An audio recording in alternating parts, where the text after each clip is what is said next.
Well, digital therapeutics is a fairly new field.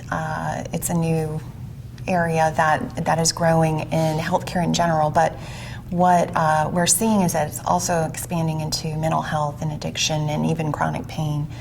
It is pretty interesting in that it's still so new that it hasn't been well studied, but it can encompass a wide variety of things. It can be either a smartphone app, a wearable device like an Apple Watch or a Fitbit, or a wearable sensor of some sort, or it can also be a computer-based program that you work on at home, an app that you can connect with your therapist and have a visit, so telemedicine as well.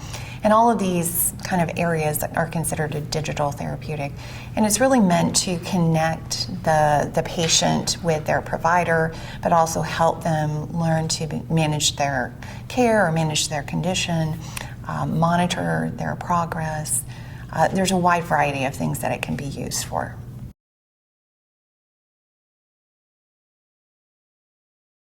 Social media is being evaluated by what we call machine learning, and machine learning is artificial intelligence. It's kind of like Skynet, but even more advanced, because what machine learning does is you feed a computer that has an algorithm a bunch of data.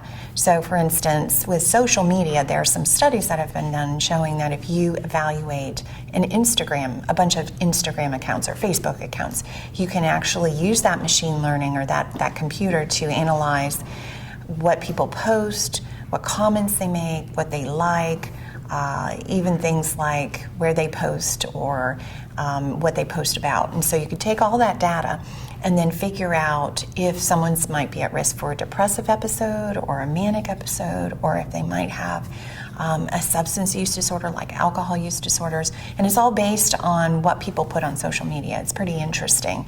And some studies that have been done in this area show that with pretty good accuracy, you can catch someone that's going to be at risk for a relapse on alcohol, or you can catch someone who might be suicidal.